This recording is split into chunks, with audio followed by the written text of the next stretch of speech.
halkaas waa magaalada Berbera dhexdeedii inaa shaarka cad markaad ka tagto iyo ninka Maryam Madow wax ka wadaysanaya 1 2 3 4 5 6 7 8 9 10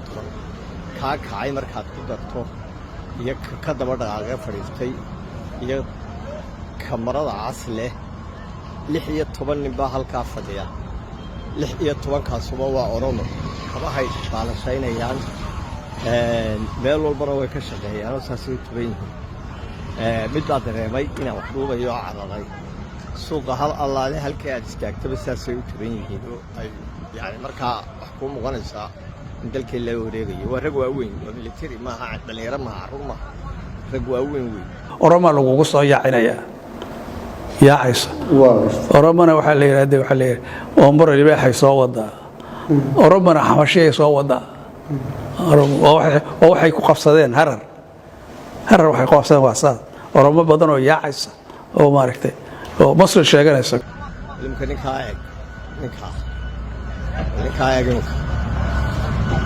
ninka forraa soo dhaweeyay iyo ninka ku xigay si jeeday jaakeedka weyn leeyahay baraga daawo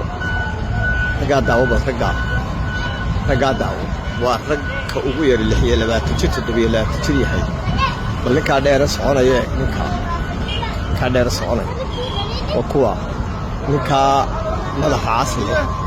isagana hadda saani u daawo soo dhaweeyay suuqa ninka saani u daawo waa afartanaadka weeyii xaafadaha oo dhanna waa sidaa dalku wuxuu u baahan yahay in dadka la ka fikiraan marka wixii ka dambeeya iminka way la wareegayaan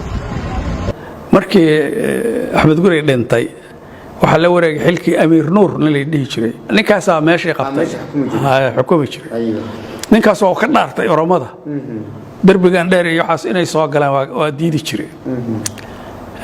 ninkii waa dhintay kuwa qariban ayaa meeshii dhaxlay kuwa waxay yiraahdeen Oramadan masaakiin waa walaaleen waa soo dhaweysteen markii ay muddo hal sano iyo waxaas joogeen Oramadii maxay u yeertay waxay u yeereen boqorkii Mililik oo amxaarka loo gacan haaday hal galab hal soo sidaa ula socday inta qabiil iyo isku haysataan cashuur iyo halkan hebel baan umayatan iyo waxaan u maleynayaa waa markii ama shanaad ama lixaad aan dalka gudihiisa oo dhan ka hadlaa arrintaa aad baan idin salaamaya reer Soomaaliland oo iska diyaar garooba inteena aakhirul cibriga ee waaweynaatay mooyaane intiina yaryar in dhulka la idinka qaado maalin dhaweyd ina dawarsanayso aad u qurux badan baan ku yiri qaar dukaan ay hortaagay taar waxba hasiinin Oromada dhulkooda qabtay markay raashid dirayaan way la dagaalanto lafayg waa la carro wax la lagu xidhayaa hadii lagu arkaado la hadlayo carro ya weedinka marka midka aan farayo dadka Soomaaliyeed oo maanta halka jooga oo nool oo dadka weynaha oo ku daawanaya oo ay daawanayaan ama maqlayaba oo u kala baxa fiiri dhalinyaro iyo waayeel rag iyo dumarba culummo iyo caamo rag iyo dumarba aqoonyahan iyo siyaasi rag iyo dumarba